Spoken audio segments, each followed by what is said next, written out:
Okey. Kemudian barulah kita mungkin kalau sempat kita akan buat latihan sikit-sikit je, tak payah banyak-banyak. Nanti sekarang Dulu kamu, hari itu cikgu hantar apa video-video kat grup kan. ya betul. Saya tak boleh stop gelak cikgu yang video yang first apa yang berlaku dalam kelas cikgu Rafi. Ya, oh okey. Okey, apa yang berlaku dalam kelas Cikgu Rafi kan? Itulah sebenarnya jarang-jarang dapat. Cikgu, Ya. kenapa klik form 3 sikit sangat? Itulah. Form 3. Yang mana? Tak, last mana form 3 ni setelah sikit. Itu Yang pun form dengar 3 suara mana cikgu kena. siapa dah tak kenal. Okey. Siapa yang dapat lihat video tu, memanglah itulah antara babak-babak yang wujud dalam sebenarnya babak-babak tu spontan dan juga memang tak dirancang pun. Kalau kamu tahulah cikgu macam mana kan, memang main cakap aja. Jadi betul, setuju tak setuju kita undi. Ya betul, kita betulkan. ya, cikgu recording kau semua. Ya, okey. Boleh masuk boleh masuk YouTuber dalam. kah? Ya, YouTuber kah? YouTube. Ya, YouTuber ya. Saya YouTuber lah. Okey. Konten kan ni? Konten karenalah konten. Okey, baik. Ya, form 3 14 baru ada ya. Ya, macam selalu kat YouTube. Bahasa apa cikgu cakap cikgu? Ya. Okey, sana kamera, situ kamera. Okey, macam selalu kat YouTube. Oh, okey, bergerak-gerak sana sini. InsyaAllah. Anda telah di-prank ya. Suka hati kau je. La ilaha illallah. Okey, baik. Okey, so walau apa sekalipun sebelum kita sharekan, lupa cikgu nak mentionkan. Okey, pada hari ini kita ada siapa ya? Okey, so kita ada hari ini kita ada Christian, kita ada Fakhrin, okey, Fuzi Zara, okey, Aina, aku, okey, kemudian Adam. Hai Adam, lama kamu tak masuk kelas Ya Okey, betul, saya kemudian busy. Busy. Kemudian kita ada Amira Aida, Aisyah Damia, Daniel Haris, Hani Sufyan, Nuha Falisha, Zaim. Okey, hai Zaim, lama tak jumpa kamu Zaim Sama, kita orang sama. Okey, dirancang ni. Okey. Main sabar ni kan. Main sabar ni nak intention cakap je. Okey. Bagi. Okey, kita ada Sushmita, kita ada Maira, kita ada Boba, kita ada Cikgu Diana. lama tak jumpa. Ya, Afif Zamri, kemudian Marisa, kita ada Amir, Nakib. Kenapa Nakib Sabatu ya Allah. Kemudian kita ada Auni Kristina, Nafi Iman, Rafi Sudin, Nukman, Azrina. Kemudian kita ada Afiq, okey, Badas Yawi, tak tahu. Dan juga Hani Sufia. Okey. Baik, kita akan meneruskan pembelajaran kita pada hari ini. Okey, dengan pembelajaran daripada bab 1 tadi, okey, iaitu yang ini. Okey, so kita akan lihat tentang kerajaan alam Melayu. So seperti mana yang cikgu sharekan dalam Zoom ini, begitu juga kamu boleh lihat sebenarnya ini semua dalam buku teks. Okey, nanti kalau kamu dapat buku teks, masuk sekolah dapat buku teks, inilah dia bab 1 yang kamu akan lihat. Okey, iaitu berkaitan dengan warisan negara bangsa. So warisan negara bangsa ni sebenarnya adalah merujuk kepada apa tahu? Kepada sebenarnya kita nak belajar tentang sebenarnya form 4 ni kamu akan belajar semua perkara sebelum tanah Melayu merdeka, sebab bab 10 kamu akan belajar tentang kemerdekaan tanah Melayu 1957. Jadi itu telah membentuk satu negara bangsa. So daripada mana negara bangsa itu wujud? Iaitu daripada bab 1 ini. Okey, so kalau kita lihat bab 1 ini bercerita tentang apa tahu? Sebenarnya negara bangsa kita ni telah wujud sejak daripada zaman Funan dan Champa lagi. Kemudian diwarisi oleh Sriwijaya, kemudian juga Kesultanan Melayu Melaka dan juga diteruskan oleh Johor Riau.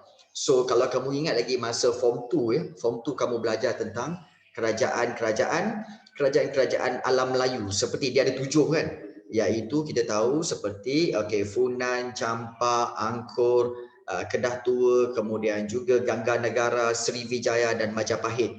So daripada kerajaan-kerajaan inilah sebenarnya kita telah mendapat idea untuk membentuk kerajaan warisan negara bangsa. So daripada situ barulah wujudnya Kesultanan Melayu Melaka dan kemudian diteruskan lagi dengan Johor Riau.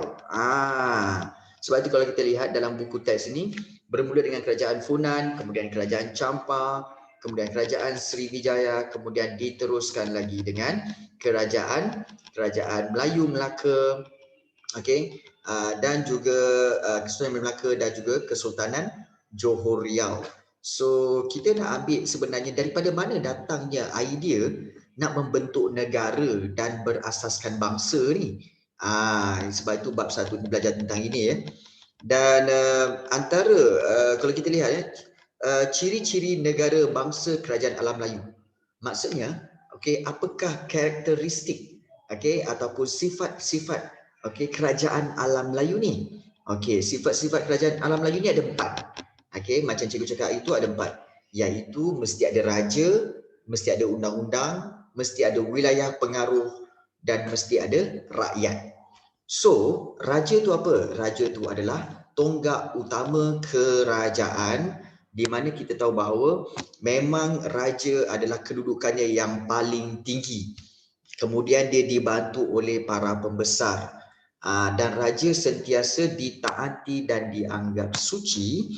Contohnya Raja Champa. Champa dianggap sebagai pemerintah suci dan dikaitkan dengan Dewa Siva. Okey, itu yang kita telah pelajari pada beberapa minggu yang lalu tentang Raja Champa. Kemudian kita belajar juga tentang undang-undang, di mana undang-undang memang dah sedia ada. Okey, kerajaan alam Melayu memang dah ada undang-undang, dan undang-undang ini untuk apa? Menjadi panduan dalam pentadbiran, menjadi panduan dalam pentadbiran kerajaan. Contohnya, kalau kita lihat kerajaan Majapahit mengamalkan undang-undang Kutara Manawa. Contohlah, undang-undang Kutara Manawa. So kita tahu bahawa undang-undang sebenarnya untuk apa? Untuk memastikan apa? Kesejahteraan dan juga keamanan bagi sesebuah kerajaan. Kemudian kita lihat ada wilayah pengaruh. Wilayah pengaruh ialah, maknanya apa maksud wilayah? Wilayah ialah kawasan. Kawasan yang rakyatnya menerima dan memperakui pemerintahan seseorang raja. Contohnya, kerajaan Funan mempunyai wilayah pengaruh, maknanya kawasan pengaruh dia yang luas dari Sungai Mekong, Teluk Chamran, selatan Myanmar sampailah ke Segenting Kra. Itu adalah wilayah pengaruh. Maksudnya di sini dulu kerajaan Funan wilayah pengaruh dia sangat luas. Sangat luas. So, yang keempat paling penting ialah rakyat. Apa itu rakyat? Rakyat ni sebenarnya adalah penduduk di dalam sesebuah wilayah. Yang setia kepada raja dan tidak menderhaka. Contohnya, rakyat kerajaan Sriwijaya, dia membuktikan kesetiaan mereka kepada Raja Sriwijaya dengan upacara persetiaan dan meminum air sumpah. Air sumpah tu air apa? So kalau kita lihat di bawah air ni, sumpah ke air sampah? Air sumpah, pandai. So kalau kita lihat di bawah ni, inilah dia, inskripsi Telaga Batu yang digunakan dalam upacara persetiaan. Apa yang berlaku sebenarnya adalah air, secawan air akan dialirkan di atas batu tu tau. So dialirkan di atas batu tu, kemudian batu tu, jilat batu. Air tu akan mengalir melalui batu itu, kemudian diambil cawannya, kemudian diletakkan di bawah muncung. Kalau kamu lihat kat bawah batu tu ada muncung tu. So muncung itu akan mengalirkan air dan ambil cawan tu, kemudian rakyatnya akan minum. So itu sebagai apa? Sebagai tanda kesetiaan kepada Raja Sriwijaya. Saya ingatkan dia jilat batu. Tak. Itu sebenarnya bukan pijak batu. Kau yang kena pijak nanti. Baik. Seterusnya. Baik. Kita lihat. Itu berkaitan dengan kerajaan Sriwijaya. Tak ada tengok. Tak ada pelik. Itu memang batu yang menandakan kesetiaan. Behave. Jangan fikir bukan. Baik. Kita lihat So dulu kerajaan Sriwijaya yang berpusat di Palembang telah meneruskan ciri-ciri negara bangsa ini, kemudian disambung lagi oleh kerajaan Sriwijaya. Dia tiru daripada Funan dan Champa itu. Ya, kemudian diteruskan lagi dengan Kesultanan Melayu Melaka dan diteruskan lagi dengan Kesultanan Johor Riau. Jangan risau, zaman tu memang tak ada JAKIM. Maknanya tidak ada cop halal ke apa semua, memang tak ada. Okey, diorang yakin saja. Itulah dia. Jadi, itu berkaitan dengan 4 ciri-ciri kerajaan alam Melayu yang dulu. Okey, raja, kemudian wilayah pengaruh, kemudian juga rakyat dan juga dan juga ada kerajaan. Okey, so itu berkaitan dengan ciri-ciri kerajaan alam Melayu dahulu. Bagaimana mereka nak menunjukkan kesetiaan. Nanti kalau kamu dapat buku teks sejarah form 4 ni, pastikan kamu baca yang bahagian-bahagian tepi ni tau. Sebab bahagian-bahagian tepi inilah sebenarnya yang memang banyak masuk dalam soalan-soalan objektif. Contohnya seperti apa maksud Sri? Sri iaitu bercahaya, Vijaya iaitu kemenangan. Maknanya Sri Vijaya cahaya kemenangan. Oh, cikgu masih kalau kuil yang ada nama Sri tu? Iyalah Sri lah, maknanya cahaya. Kalau botak Sri Aramoga, maksudnya botak bercahaya lah lebih kurang. Itu cikgu tak tahu, tapi secara umumnya Sri itu bermaksud cahaya. Rakan-rakan, sila gelak semua. Okey, tak apa. Afif. Okey, cukup. Okey. Baik, kita lihat seterusnya. Okey, Raja Sriwijaya selalunya dikenang melalui jumlah ketulan emas yang telah ditinggalkan. Maksudnya di sini, dulu kerajaan Sriwijaya memang banyak emas dan kaya. Jadi sebab itu kalau kamu lihat memang Raja Sriwijaya antara raja yang selalu menggunakan gelaran raja di gunung, maharaja di pulau. So itulah kekuatan dan kebesarannya Raja Sriwijaya. Jadi daripada sini dibawa kepada ciri-ciri negara bangsa Kesultanan Melayu Melaka. Ciri-ciri bangsa Kesultanan Melayu Melaka pula selepas habis ketujuh-tujuh kerajaan alam Melayu seperti habis Hunan, kemudian juga Angkor, kemudian juga Champa, kerajaan Kedah Tua, kemudian Gangga Negara, Majapahit dan Sriwijaya, kemudian diteruskan lagi dengan Melaka. So, kalau kita lihat ciri-ciri Melaka ni dia lagi banyak. Iaitu antaranya yang pertama kita lihat kerajaan muncul disebabkan oleh adanya raja. Itu kerajaan Kesultanan Melaka.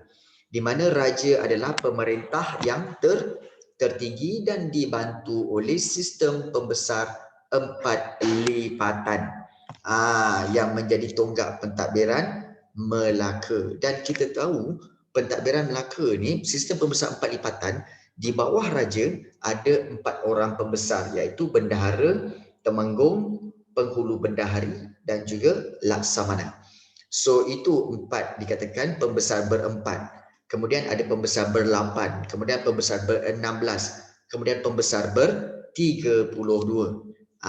So kalau kita lihat di sini sebelum kedatangan Islam, para Meswara yang membuka Melaka tu sebenarnya dia hanya menggunakan raja. Tetapi apabila kedatangan Islam, kalau kita lihat pemerintah Kesultanan Melaka telah mula menggunakan gelaran sultan. Jadi apabila para Meswara telah masuk Islam, itu daripada sudut kerajaan. Bagaimana pula dengan rakyat? Rakyat memang kita tahu menumpahkan taat setia kepada sultan dan mematuhi undang-undang yang dikuatkuasakan dalam Kesultanan Melayu Melaka. Jadi secara umumnya rakyat Melaka pada waktu itu ada 2 orang, ada ataupun 2 jenis, iaitu orang Melaka dan juga orang laut. Orang Melaka dan juga orang Melayu dan juga orang laut. So dan rakyat pula dibahagikan kepada 2 iaitu di atas tu golongan pemerintah, di bawah tu golongan yang diperintah. Ni dia. Ingat ya. Golongan pemerintah dan juga golongan yang diperintah. Jadi kalau kita lihat kesejahteraan rakyat Melaka dijamin oleh sultan, manakala rakyat akan mengakui kekuasaan sultan itu. So hubungan antara rakyat dengan sultan inilah yang telah mewujudkan persefahaman dan ikatan antara golongan pemerintah dengan golongan yang diperintah. So ingat, ciri-ciri Kesultanan Melaka iaitu kerajaan ada, kemudian ada rakyat, kemudian yang ketiga ada kedaulatan. Kedaulatan ialah apa? Lambang kekuasaan tertinggi seseorang sultan. Lambang kekuasaan tertinggi ya. Di mana kedaulatan ini merupakan hak mutlak sultan untuk mengawal rakyat dan wilayahnya. So kedaulatan Kesultanan Melaka ini diakui oleh kerajaan-kerajaan lain, dan bebas daripada campur tangan kuasa asing.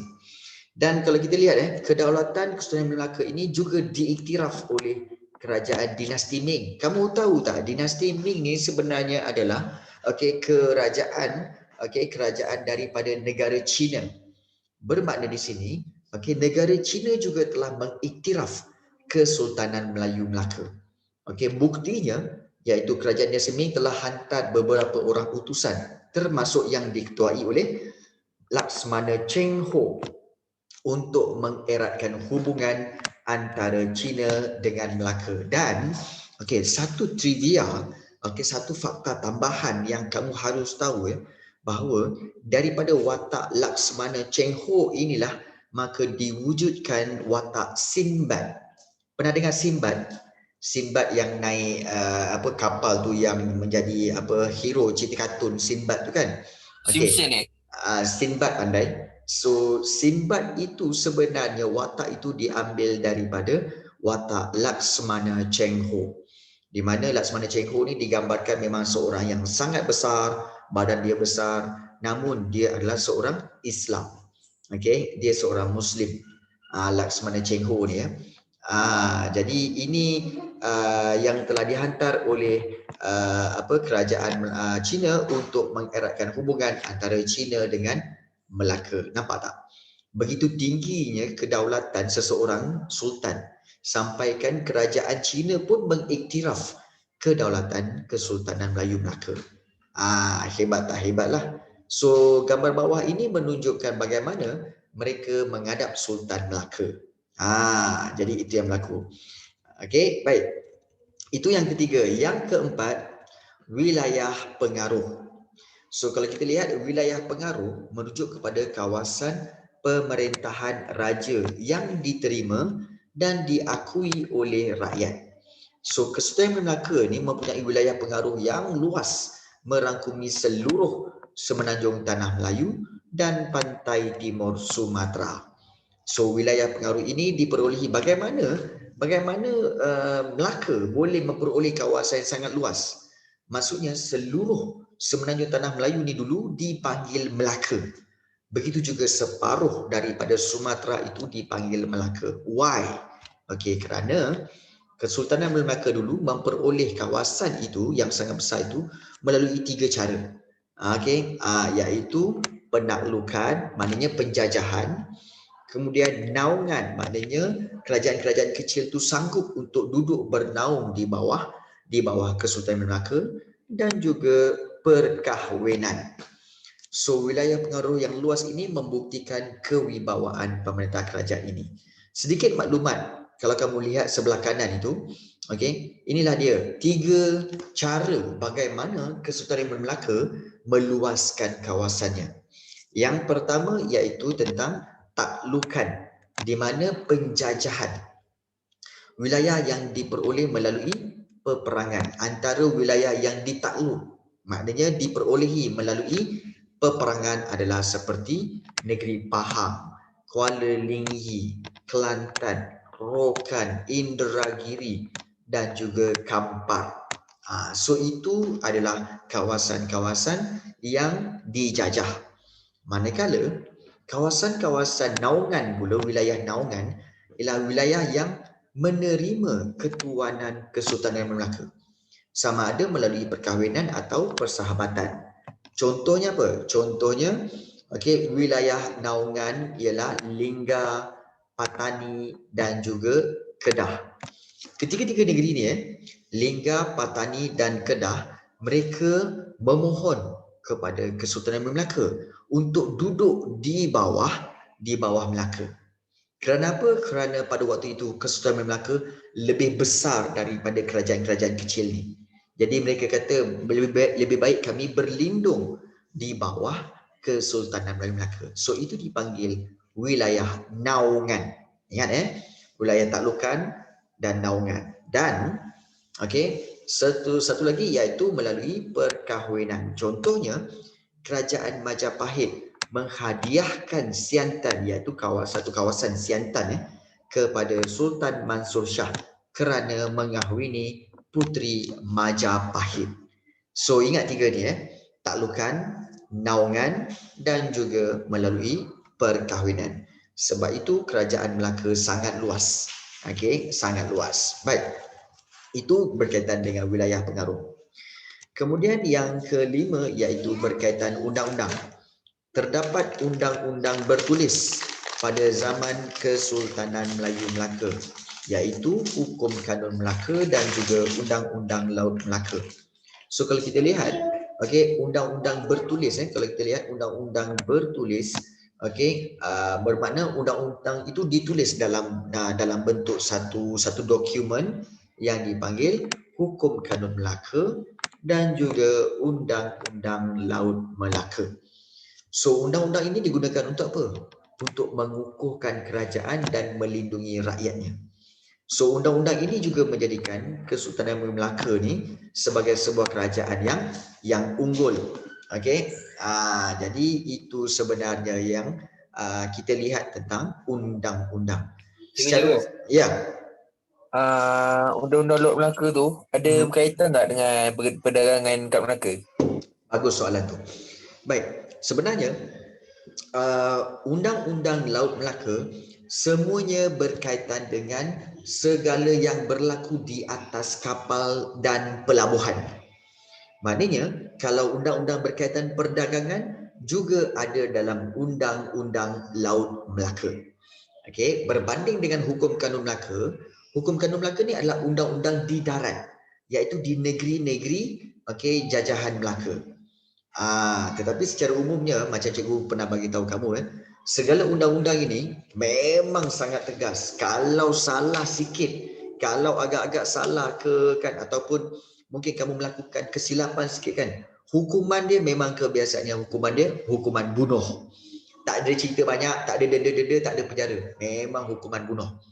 So dia sangat-sangat tegas. Jadi itu undang-undang yang dibuat pada zaman Kesultanan Melaka. So nak bezakan senang je. Hukum Kanun Melaka, undang-undang yang di darat sahaja.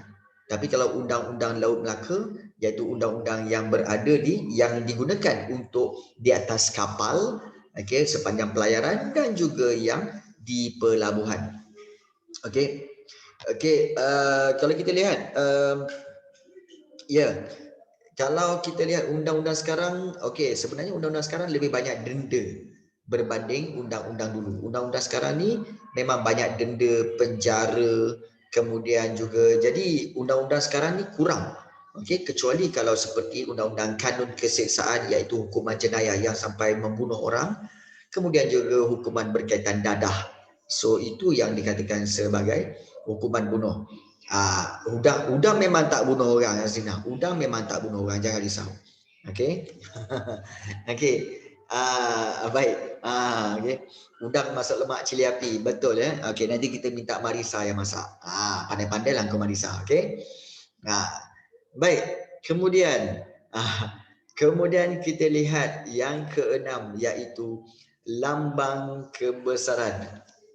Thank you lah Marisa. Baik. Lambang kebesaran. Lambang kebesaran merupakan identiti sesebuah kerajaan dan keistimewaan Sultan Melaka. Baik, keistimewaan Sultan Melaka. Kalau kita lihat di sini lambang kebesaran ini juga menjadi simbol kedaulatan sultan yang memerintah. Antara lambang itu seperti apa? Adat istiadat, penggunaan warna, nobat, kemudian regalia dan juga cap mohon. Kalau adat istiadat ni contohnya, raja kita tahu dia ada adat istiadat banyak. Seperti adat keputeraan, kemudian adat pertabalan, kemudian kita ada adat adat kemangkatan. So itu memang khas untuk raja-raja. Begitu juga kemudian penggunaan warna. Raja memang biasanya warna kuning di raja. Kemudian kalau kita lihat nobat ialah alat muzik di raja, yang dimainkan ketika pertabalan ataupun waktu kelahiran. Kemudian juga alat-alat regalia, iaitu alat-alat kebesaran seperti cokmar, seperti keris, seperti tanjak. Ini macam cikgu pakai ni. Ini adalah tanjak dikatakan sebagai biduk berkayuh. Ini biduk berkayuh. Jadi ini digunakan kebanyakan orang pada orang-orang zaman dahulu untuk apa? Untuk menutup kepala. Baik, apa beza tanjak dengan tengkolok? Sebenarnya tak ada beza. Tanjak, tengkolok, destar semua sama. Cuma cara penggunaan sahaja yang berbeza. Kalau untuk rakyat macam cikgu tunjuk sekarang ni, kalau untuk rakyat, cikgu akan pakai dia macam ni. Ini dia hujung sebelah kanan dan yang ini sebelah kiri. Itu. Tetapi ini untuk rakyat biasa. Tetapi kalau untuk raja-raja, dia takkan pakai begini, dia akan pakai begini. Ini untuk raja.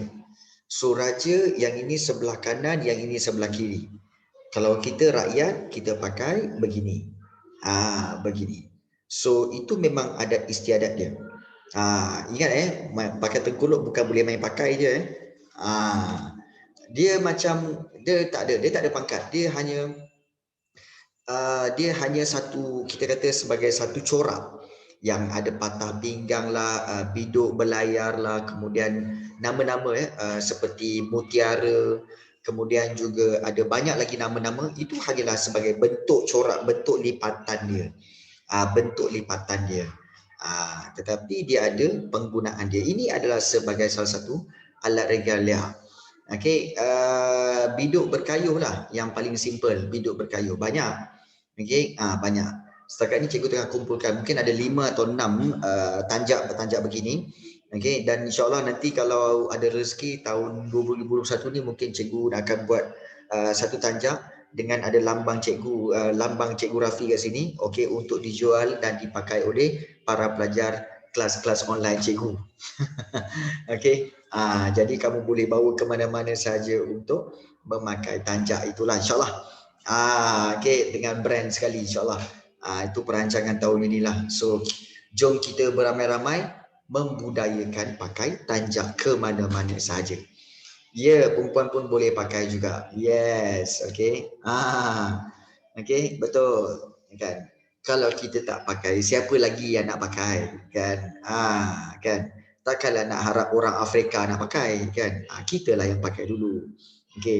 InsyaAllah logo tu muka cikgu. Untuk pelajar, untuk insyaAllah ada free lah. Ada mungkin ada diskaun lah kot. Mantap gitu. Jual pre-order. Kemudian mungkin dia datang sekali dengan lagu kot. So mungkin datang sekali dengan lagu yang akan dicipta oleh Rafizuddin lah. Kita tengok nanti macam mana. Moto kita. Kita punya moto apa? Apa yang penting, kerja sama. Itu penting. Baik. Tulis Supreme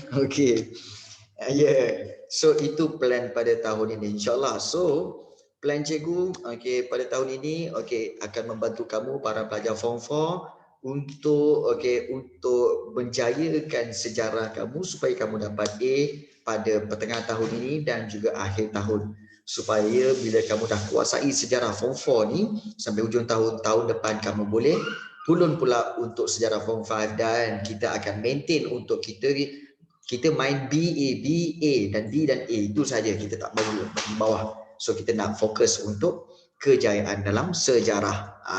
Itu penting. Amin. Baik. So itu kita punya perancangan kita ya. So okey, apa lagi? Join lah. Okey, jom kita sama-sama bersama-sama kita menuju kejayaan. Hayya 'alal solah, hayya 'alal falah. Jom. Okey. Amin.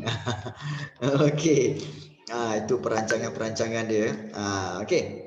Baik, kemudian kita ada belajar juga tentang sistem pentadbiran. Kalau kamu lihat, okey. Sistem pentadbiran untuk Kesultanan Melaka kalau kita lihat iaitu kita belajar tentang sistem pembesar 4 lipatan, di mana kita tahu bahawa kawasan-kawasan yang dipegang oleh para pembesar berempat seperti Laksmana, Temenggung, Penghulu Bendahari dan Bendahara, mereka mendapat kawasan masing-masing yang dipanggil sebagai kawasan pegangan, dan kawasan itu mereka akan perintahlah. Okey, dan di bawah ini kalau kita lihat, inilah dia bentuk sistem pentadbiran Kesultanan Melayu Melaka, iaitu kita ada Sultan, Bendahara, kemudian Penghulu Bendahari, Temenggung dan juga Laksmana, dan ini yang kita telah bincangkan pada baru-baru ini. Baik, apakah tugas-tugas mereka? So kalau kita lihat secara umumnya, so cikgu akan pergi yang penting-penting sebagai contoh. Kalau kita lihat kalau kita lihat pentadbiran terbahagi kepada dua, iaitu pentadbiran pusat dan juga peringkat jajahan. Dan peringkat pusat tu bermakna ada sultan yang dibantu oleh pembesar berempat yang terdiri daripada Bendahara, Penghulu Bendahari, Temenggung dan Laksmana. So, apakah tugas bendahara? Bendahara sebenarnya adalah pembesar yang tugas dan peranan sangat penting, iaitu dia adalah sebagai ketua pentadbir dan juga ketua turus angkatan tentera. Ketua turus ni maknanya ketua strategi, yang menyusun strategi angkatan tentera, dan beliau akan menasihati sultan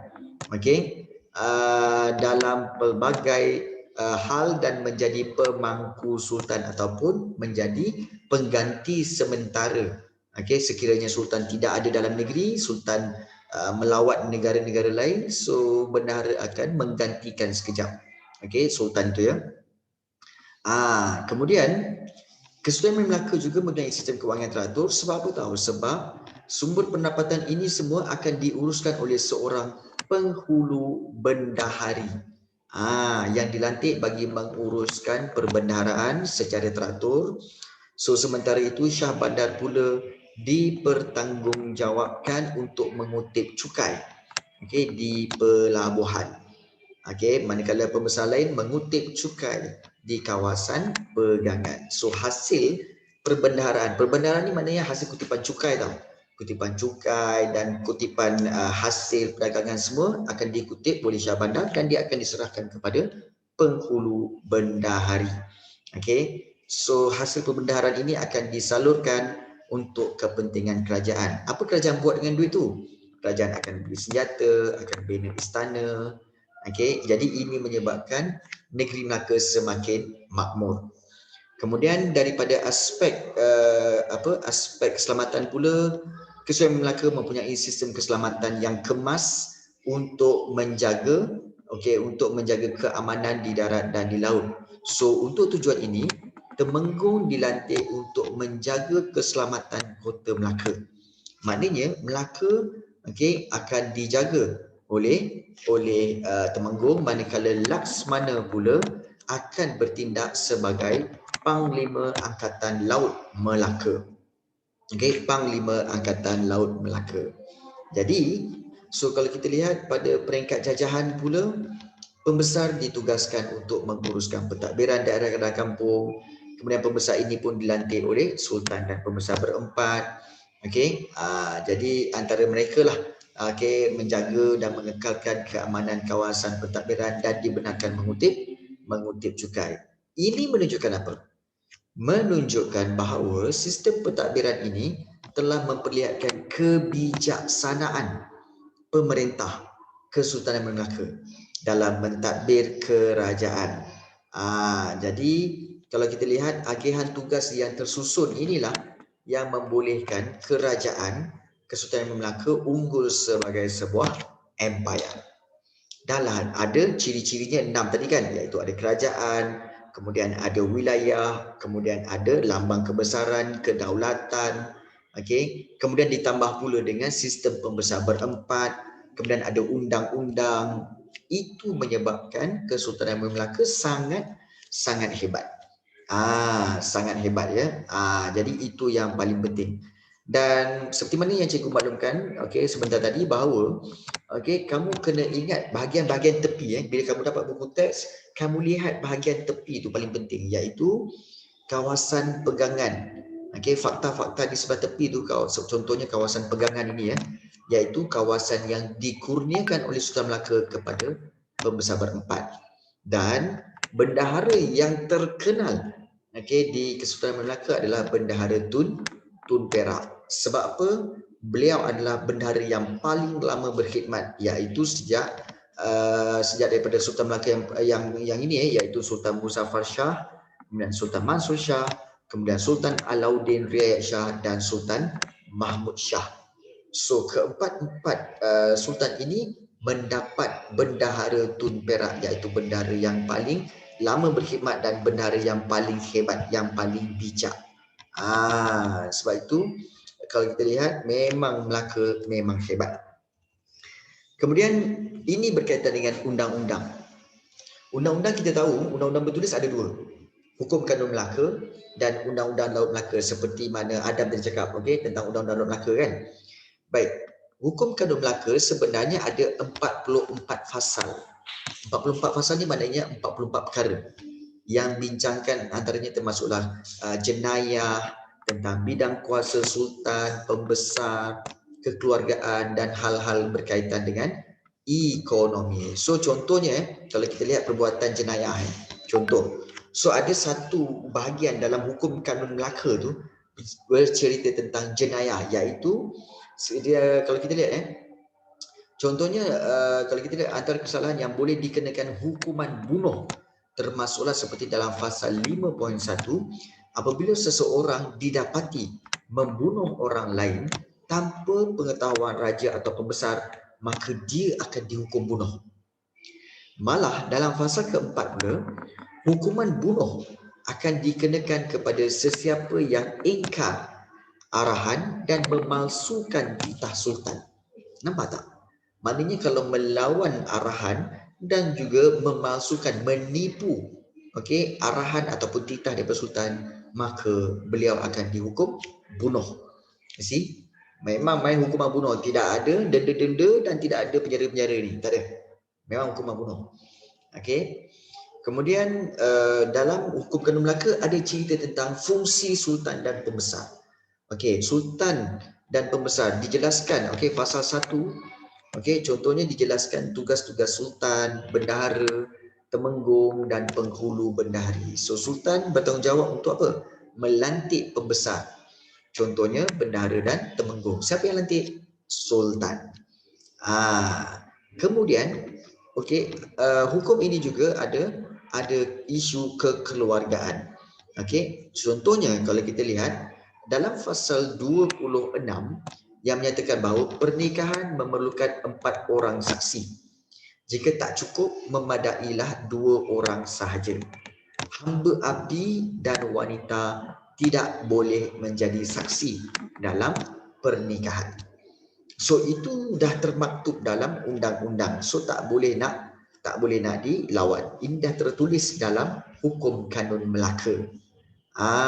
Dan kalau kita lihat dari sudut ekonomi, baik, kita lihat contohnya pasal 30 dinyatakan amalan riba, maknanya amalan mengenakan interest dalam perniagaan, dalam pinjaman diharamkan dalam urusan perniagaan. Dan orang yang menjalankan perniagaan ini hendaklah akil baligh, maknanya dah cukup umur, siuman, maknanya tak gila, dan perlu melafazkan niat jual beli. Maknanya apa? Lafazkan niat saya beli saya jual. Dia macam tu. Sama juga. Macam korang ni akil balik dah. Siuman pun siuman je tak cukup lagi kot. Melafazkan niat jual beli tu boleh, tapi macam siuman tu macam baik. Krik-krik lah kan. Itulah dia. Okey, baik. Siumankah anda semua? Siuman kan? Siuman ni maksudnya tak gila lah kan? Itu. Baik. Kemudian Undang-Undang Laut Melaka. Undang-Undang Laut Melaka memang telah diusahakan oleh beberapa nakhoda. Nakhoda ni maknanya adalah kapten kapal. Macam Kapten Jack Sparrow lah. Kan? So kapten kapal iaitu antaranya nakhoda jenal, nakhoda diri dan nakhoda sahab. Ini nama-nama orang nakhoda jenal, nakhoda diri dan nakhoda sahab. So undang-undang ini telah dipersetujui atau diperkenankan oleh Sultan Mahmud Shah, dan antara perkara-perkara berkaitan itu adalah seperti apakah fungsi kapten kapal tu. Nakhoda sebenarnya berkuasa penuh dan diibaratkan sebagai raja dalam pelayaran.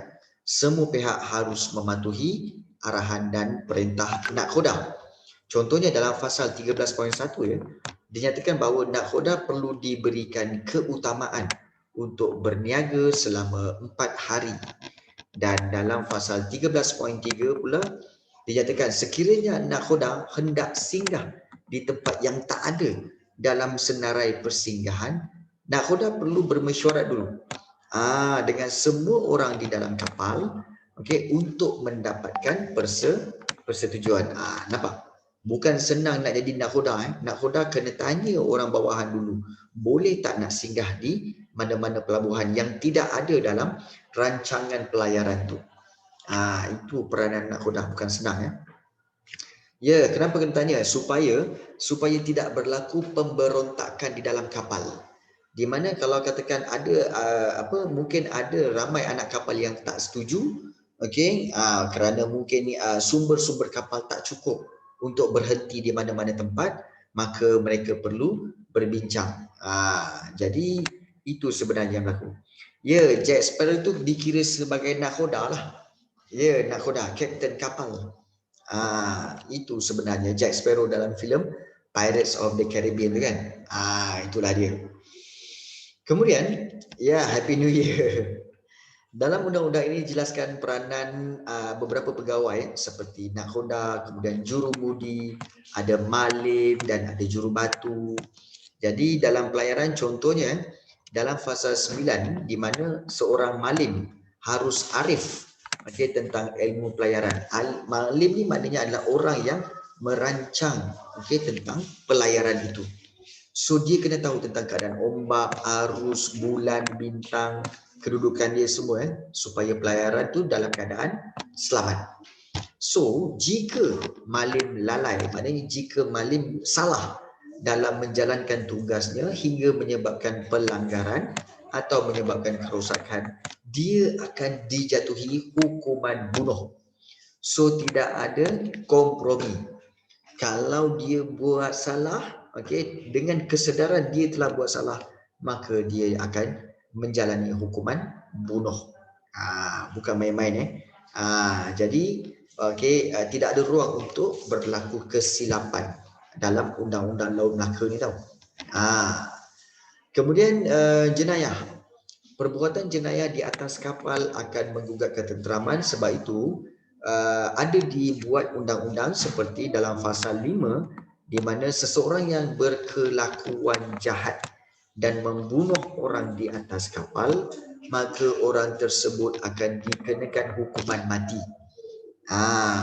So kalau cikgu apply undang-undang ini di dalam kelas ini, rasanya yang dah kena hukuman mati ini mungkin Mai Sabah dah kena, Afif pun dah kena, kemudian juga siapa lagi? 2-3 orang tu dah kena dah nanti sebab berkelakuan nakal.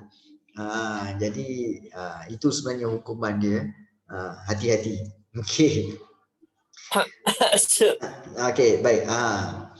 Kemudian percukaian, di mana percukaian yang sistematik dan adil dinyatakan dalam undang-undang ini. Kita diam dulu, Fif. Pelbagai cukai dikenakan dalam urusan pelayaran untuk perdagangan. Contohnya cukai perjalanan dan hasil perniagaan, So dalam pasal 6.3, nakhoda akan menentukan jumlah cukai yang dikenakan terhadap penumpang, iaitu 1/10 daripada hasil penumpang. Sekiranya penumpang ingin turun daripada kapal sebelum sampai janjinya, iaitu kalau janji dia 3 tahun tapi dia turun sewaktu 2 tahun saja dia dah turun daripada kapal, maka dia kena bayar tambang sedikit 1/10. Begitu juga kalau 3 bulan, dijanji 3 bulan naik kapal tetapi kemudian dia kurangkan mungkin 2 bulan je, jadi dia kena bayar tambang tambahan 1/10. Macam itulah. Jadi secara umumnya bila ada sistem pentadbiran, sistem pembesar 4 lipatan, kemudian kita ada sistem undang-undang seperti hukum kanun Melaka dan juga kita ada undang-undang Melaka, maka kalau kita lihat Kesultanan Melayu Melaka ini telah menjadi sebuah kerajaan yang terkenal. Dan ini telah membawa kepada kemakmuran. Dan paling penting sebenarnya adalah peranan ataupun fungsi pemerintah dan rakyat. Di mana kalau kita lihat di sini, masyarakat dalam Kesultanan Melaka ni terbagi pada dua, iaitu golongan pemerintah dan golongan yang diperintah. Golongan pemerintah ni biasalah daripada sultan, pembesar, kerabat raja dan juga ulama. So kalau kita lihat peranan sultan memang menaungi dan menjaga keselamatan rakyat. Kemudian mewujudkan perpaduan rakyat, bertanggungjawab terhadap kemakmuran serta kestabilan kerajaan, memperkenalkan undang-undang untuk mengawal rakyat. Dan pembesar pula memelihara keamanan dan kebajikan rakyat di kawasan pegangan. So pembesar ni fungsi dia apa? Dia menjadi perantara, maknanya middleman, orang tengah antara sultan dengan rakyat. So mereka akan mengutip hasil melalui sistem serah dan membekalkan tenaga tentera melalui sistem kerah. Ada dua sistem, sistem serah, sistem kerah. Sistem serah ni maknanya rakyat sudi atau rela untuk menyerahkan sebahagian pendapatan mereka kepada pemerintah sebagai tanda kesetiaan. Manakala sistem kerah pula, rakyat bersedia untuk menyumbangkan tenaga bagi melakukan kerja-kerja bagi kerajaan. Contohnya seperti kerja-kerja membina istana, kemudian juga untuk menjadi tentera. Jadi itu adalah sistem kerah, menyumbang tenaga. So ingat dua sistem. Sistem serah dan juga sistem kerah. Itu yang rakyat amalkan. Baik. Dan sebelum kita pergi kepada wadat tu, mungkin kita boleh lihat satu lagi, iaitu peranan rakyat. Fungsi rakyat sebenarnya adalah, kalau kita lihat, iaitu untuk kita lihat, menunjukkan taat setia kepada pemerintah, mematuhi segala arahan pemerintah dan tidak akan menderhaka kerana takut ditimpa tulah. Tulah tu apa? Tulah itu ada maksud dekat sini. Tulah tu bererti kecelakaan yang menimpa seseorang kerana melanggar larangan atau titah raja dan menderhaka kepada raja. Sebab itu rakyat tak menentang raja sebab tidak akan menderhaka kerana takut ditimpa tulah. Dan ini dan mereka juga rakyat menjadi tentera, menghadiri majlis umum seperti gotong royong, menjadi pengayuh atau pendayung kapal perang, menyumbang tenaga kerja melalui sistem kerah. Cikgu. Ya. Tulah ni macam denda ke? Tak. Tulah ni sebenarnya adalah bencana yang sebenarnya bukan Bencana alam ni kau. Dia katakan sebagai, dia boleh katakan sebagai kecelakaan. Contohnya macam kalau kita lihat macam aksiden je macam aksiden, macam kalau kita lihat macam si Tanggang. Perasan tak macam cerita si Tanggang? Bagaimana si Tanggang dia menderhaka kepada ibunya. Apabila si Tanggang menderhaka kepada ibunya, maka telah disumpah dan telah ditimpa bencana, iaitu menjadi batu. Jadi itu bukan kuasa ibu dia, tetapi macam tu Fif. Itulah bencana yang dikhawatiri akan menimpa kepada rakyat kalau rakyat menderhaka kepada raja.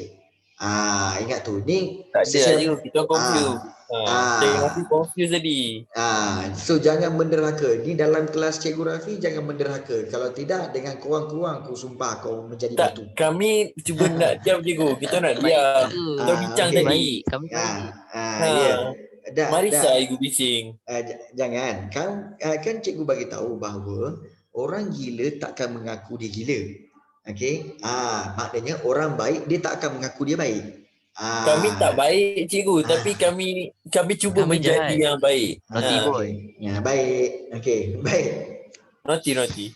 Okey, so kita lihat berkaitan wa'adat. Wa'adat ialah perjanjian. Baik. Sebenarnya ramai yang bertanya bagaimana wujudnya hubungan antara raja dengan rakyat ni, yang mana kita ni harus mengakui antara satu sama lain. Rakyat harus mengakui raja dan raja harus mengakui rakyat. Bagaimana sebenar-benarnya? Okey, daripada zaman dahulu lagi kita dah ada satu perjanjian yang dipanggil wa'adat. Inilah dia wa'adat dia. Baik.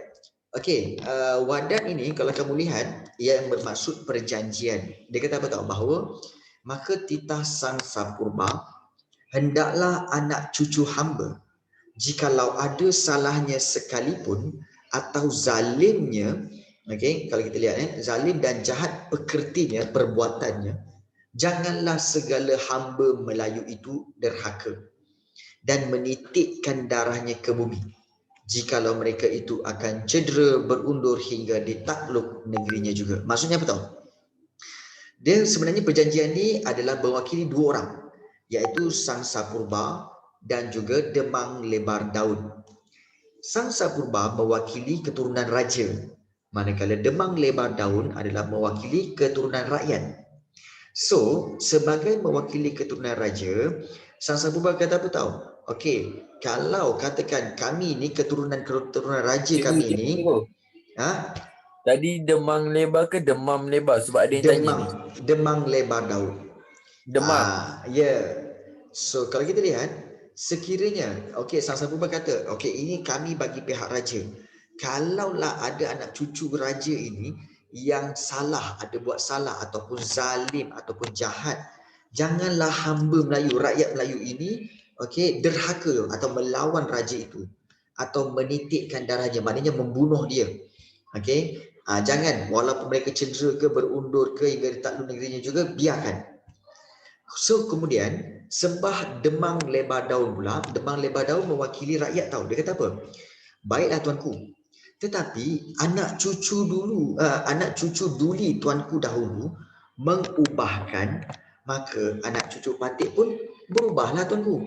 Maksudnya apa? Dia kata kalau anak-anak raja itu tidak berubah, masih lagi berlaku adil dan tidak kejam, maka kami tak berubah. Tapi kalau anak-anak raja itu nanti berubah menjadi zalim, menjadi tidak adil, maka anak cucu patik pun, maknanya keturunan rakyat pun akan berubah menjadi zalim juga. Jadi, maka titah Sang Sapurba kata apa? Baiklah paman, kabullah hamba akan wa'ad ini. Maknanya apa? Baiklah, kami setuju. Maknanya baiklah, better setuju dengan perjanjian ini. So, cikgu. Ya. Yang sebutan wa'adat tu, dia wa'adat ke wa'adat saja? Dia sebenarnya wa'adat. Wa'adat. Wa'adat. Macam ada tengah-tengah tu ada A lagi. So wa'adat.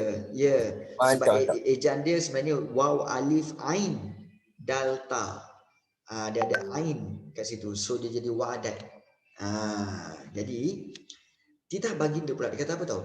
Barang siapa hamba Melayu yang derhaka, maknanya rakyat Melayu, rakyat keturunan Melayu ni yang derhaka mengubahkan perjanjian ini, maka dibalikkan Allah bumbungan rumah ke bawah, kaki ke atas. Maksudnya apa?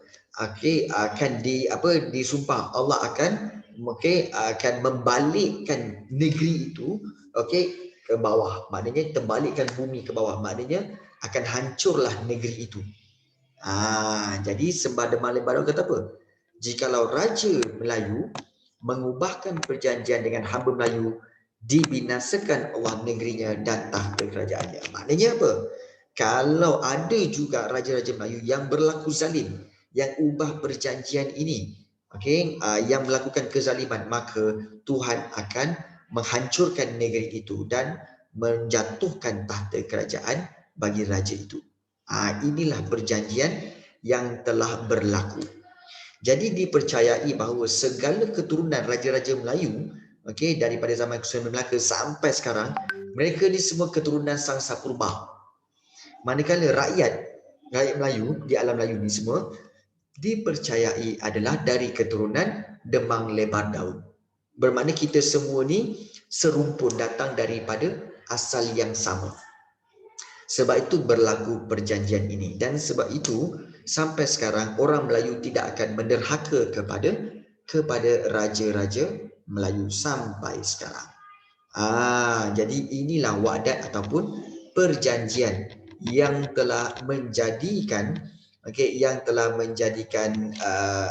hubungan antara raja dengan rakyat berlaku sampai sekarang. Kalau rakyat melanggar juga, maka rakyat akan ditimpa kecelakaan. Itu sebenarnya yang berlaku. Baik, so itulah intipati berkaitan dengan bab 1 ini. It's a very simple topic, okay? Tetapi kamu kena ingat beberapa perkara berkaitan ciri-ciri. Seperti kalau ciri-ciri negara bangsa kerajaan Melayu ini ada 4. Okay? Raja, okay? Kemudian wilayah pengaruh, kemudian juga rakyat, okay? Dan juga satu lagi apa? Undang-undang. Tapi kalau ciri negara bangsa Kesultanan Melaka ada 6. Okay? Iaitu kerajaan, rakyat, kedaulatan, wilayah pengaruh, undang-undang dan juga lambang kebesaran. Kalau sistem pentadbiran kita tahu menggunakan sistem pembesaran 4 lipatan. Kalau undang-undang menggunakan hukum kanun Melaka dan juga undang-undang laut Melaka. Kemudian disenaraikan juga fungsi atau peranan sultan, peranan pembesar dan juga peranan rakyat. Dan inilah yang telah mewujudkan kerajaan alam Melayu, dan inilah sistem yang diguna pakai sampai sekarang. Okey, maka kalau kita lihat dengan itu, maka dah habislah bab 1 tingkatan 4. It's a very simple topic. Okey, so cikgu buka kepada sebarang soalan untuk ditanyakan oleh para pelajar sekalian. Silakan untuk bertanya apa-apa. Hafiz, tadi kita tanya kan, nak tanya satu. Okey, silakan. Dah terlupa lah. Cikgu lupa. Okey. Baik, yang lain macam mana? Susmita ada soalan? Okey, cikgu. Okey. No problem. Alright. Ya, Mia. Nak tanya apa-apa? Silakan, Mia. Cikgu. Ya. Maksud Melaka ni dulu salah satu kerajaan yang terulung lah. Maksud ramai orang kenal, and sebab dia punya, and saya tu sebab apa dia orang terkenal? Sebab dia punya peraturan, macam cikgu cakap, peraturan dia tegas. So that's why kalau orang datang dekat Melaka, pedagang-pedagang datang Melaka, diorang ikut undang-undang kanun laut Melaka, kan? Ya. Tapi sebenarnya, okey, Kesultanan Melayu Melaka sebenarnya banyak faktor yang menyebabkan Kesultanan Melaka terkenal tau. Pertama sekali kerana undang-undang dia. Tetapi yang kedua, okey, kekayaan rakyat Melaka pada waktu itu. Okey, menurut catatan Alfonso de Albuquerque, iaitu catatan pedagang Portugis. Al-Khuluqi. Yang datang dan menjajah Melaka kan, iaitu Kapten Panglima Perang Alfonso de Albuquerque, iaitu Panglima Perang Portugis. Dia buat catatan bahawa telah mereka melihat dan mereka menilai bahawa hampir setiap rumah di Melaka pada zaman itu, setiap rumah di Melaka memiliki, setiap rumah tu ada sekurang-kurangnya 1,000 kilo emas. Kepala, ya Allah, 1 kilo emas. Okey, bagi setiap rumah di Melaka. Maknanya orang Melaka dulu memang kaya. Dan anak-anak kecil Kenapa mereka orang suka bersedekah Dulu Ah, sekarang tak ada. dan kalau kita lihat orang-orang kanak-kanak pada zaman dahulu, mereka bermain bermain Batu batu seremban. seremban. Ya, Guna emas, menggunakan ketulan emas. Ya Allah, membazir betul. Ketulan emas. Okey, Kami batu sekarang guna apa seremban. je kami sekarang? Kita Kami sekarang kita guna banyak apa beras tu? je, Bib. Kita guna beras je dalam Oh tu. ya, Tak beras guna beras basi. Korang main Saya guna batu emas. seremban pun korang tak reti main, lagi nak cerita batu seremban. Tak Marisa, payah. Marisa team Okey. main tu. Marisa paling Okey. Marisa tahu Baik. benda soal tu seremban. Okey. Rich Ya. rich. Okey, baik. Ya, itu kita maksudnya rich. selain daripada kekayaan itu, begitu juga kerajaan Melayu Melaka dulu, rakyat Melaka dulu terkenal dengan sopan santunnya, di mana mereka apabila mereka berbual, mereka banyak mengamalkan pantun. Kalau nak menjawab tu mereka akan menggunakan pantun. Okey, mereka akan menggunakan berbalas-balas pantun ya. Dalam perbualan harian mereka. Jadi itu menunjukkan betapa tingginya budi bahasa mereka. Betapa tingginya budi bahasa mereka, sehingga kan kalau dalam perbualan pun mereka akan menggunakan banyak pantun-pantun dalam perbualan harian. Jadi itu menyebabkan Melaka sangat terkenal. Sehingga kan orang Melaka pernah sampai ke Itali bertemu dengan Leonardo da Vinci, iaitu Hang Tuah. Hang Tuah sendiri pernah pergi ke Kesultanan Delhi di India, dan Kesultanan Delhi mengakui bahawa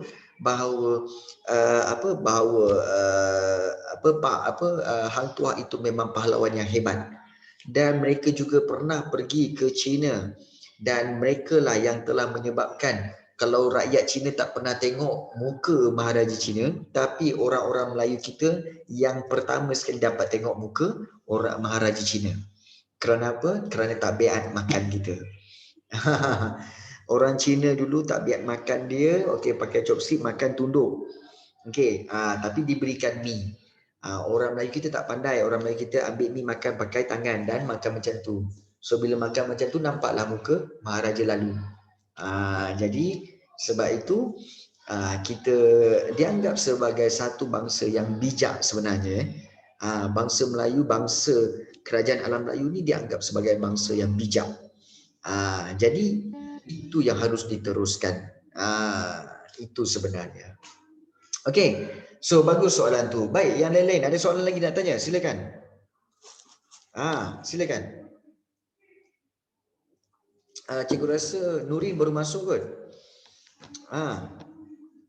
Okey, Nurin baru masuk, dan juga kita ada siapa lagi yang baru masuk? Kita ada Faris Nazmi, bang. Okey. Ada soalan lain nak tanya? Ada soalan tak nak tanya? Okey. Apa pun cikgu nak ucapkan selamat tahun barulah kepada semua.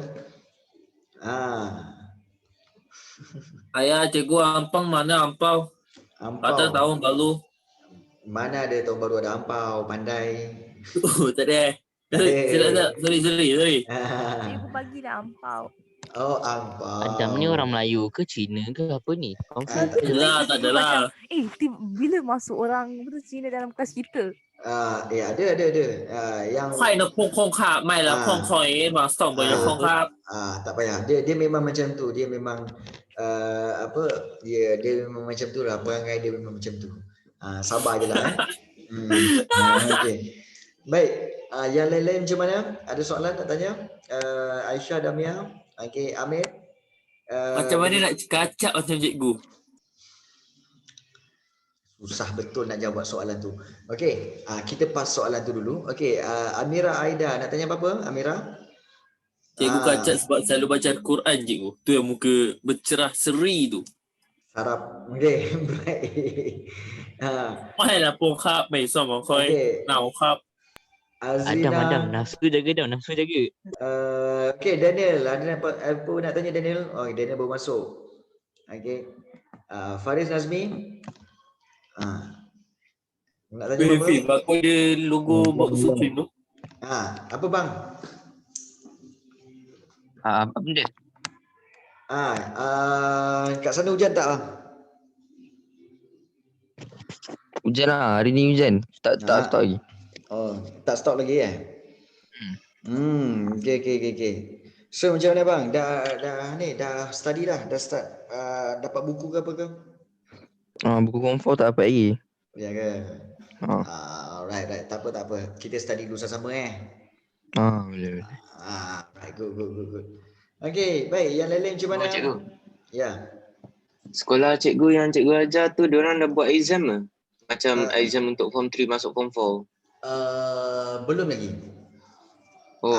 Kalau macam tu topik form 4 ni diorang ajar macam mana? Ajar macam mana? Macam rush ke apa ke? Sebenarnya topik form 4 ni sebenarnya adalah topik yang akan diajar apabila buka sekolah nanti. Okey. Akan diajar pada waktu buka sekolah nanti, tetapi untuk sementara waktu ini pengulangan kepada bab-bab form 3 pun ada juga. Sebabnya difahamkan bahawa banyak pelajar-pelajar yang form 4 sekarang ni bila buka sekolah nanti kamu akan ada exam, betul? So Danny kata ada exam, betul. Yang lain-lain tolong respon. Maira, macam mana Maira? Kita orang exam untuk MRSM saya tu, exam. Kita orang buat exam online lah, macam exam biasa. Tapi kita orang guna soalan PG3, betul? I see, bagus. Maknanya nanti buka sekolah ni tak ada exam lagi lah. Tak ada. Kita orang terus cikgu. Okey, Afiq ada tanya kenapa SPP tak boleh masuk sekolah tapi MRSM dan RMC boleh masuk. Okey. Sebab mungkin pintu dia tak kunci, sebab tu boleh masuk. Ya Allah. Tapi cikgu kan, budak MRSM yang lelaki nak apply RMC tak boleh. Cikgu, lawak tu saya tengah cari kan cikgu. Sabar je. Okey. Susah nak cari. Boleh. Cuba apply. Itu bidik. Tak, kita nak apply tu. Kita nak apply. Tapi tak boleh. Itu bukan bidang kuasa cikgu lah, itu bidang kuasa PPD kan. Dia tahu. Tak adalah cikgu pakai terkolok. Cikgu pakai terkolok tu tanya tu.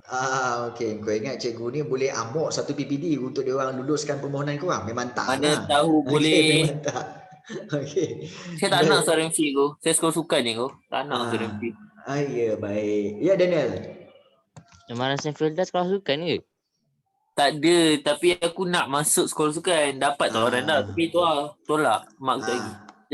Tak apa, tak payah pergi ikan. Tak payah pergi. Kan ego, sekolah sukan lagi bagus. Okey. Rasa lah. Okey, yang lain Aisyah Damia, Amir. Sekolah dengan Nurin kat bawah jambatan sebelah Oxford. Okay. Ya Allah, kenapa? Kesian Nuri tak aku cari kesian dia. Daniel Haris, Fazlin. Kalau Nurin tu sekolah kan neraka kan? Iyalah, Toibah. Okey, yang lain. Korang ni asyik borak aje. Yang lain macam mana? Okey, Nafi, Nakib, Noha, Falisha. Sorry Nurin. Okey, kemudian Kidding, juga okey Nurin. Zaim, macam mana Zaim? Okey, Diana. Okey, tak ada soalan. Tak ada soalan, cikgu bagi soalan. Aisyah ni yang mana cikgu? Makanan mana dia ni? Tak payah. Aisyah ialah makanan, Nek. Macam mana Aisyah makanan tu? Okey. Kau lama tak masuk kelas? Kita tengok. Okey je. Okey. Dah. Jangan panjang-panjangkan cerita. Sudah. Okey. Okey, so apa beza undang dengan peraturan? Jap. Cikgu nak jawab soalan. Okey, so kita nak lihat. Dah macam-macam soalan ada tadi. Okey. Okey, kita lihat. Okey, sekejap. Cikgu nak tengok ada soalan tak. Okey. Abang lu siapa? Okey, cikgu balik rumah bila habis. Okey, cikgu akan balik rumah insya-Allah besok. Cikgu balik rumah naik flight kat Johor kan. Saya tahu. Dia sakit tu. Okey. Okey, seterusnya aku banyak followers juga. Okey, simpan jaga. Okey, kenapa SPP tak boleh masuk sekolah tapi MSN dan MSC boleh masuk? Okey, itu hanya PPD dan kementerian saja yang tahu. Cikgu, Ah. SPP masuk tak silap saya March atau April. Okey. Sekolah biasa masuk 20. Kita Ya. orang masuk 24. 24 Tu memang. sebenarnya SPP masuk lambat. Itu adalah alasan dia kan. Sekolah berasrama penuh. Jadi Sebab penuh tu lah. sebab dia penuh. Jadi sebab itu dia kena masuk lambat sebab penuh kan. Okey. Oh, Boleh lah macam tu kan cikgu. Boleh. poin-poin yang bagus lah. Boleh. Logik lah nampak? cikgu. Logik dah macam. Kita orang dah kita orang dah plan dah ni. Ada skrip je. Tak payahlah macam tu. Okey, baik. Saya lambat sikit sebab dia. Dah sekejap kan. Lawak tak jumpa lagi. Okey. MRSN 24 bulan. 24 bulan ni. Sebelum tu, okey, mungkin cikgu nak dengar setiap seorang, kita ada lebih kurang dalam 30 orang. Okey, cikgu nak dengar seorang satu. Okey, kita ada 10 minit. Cikgu nak dengar seorang satu punya kamu punya cita-cita dan azam pada tahun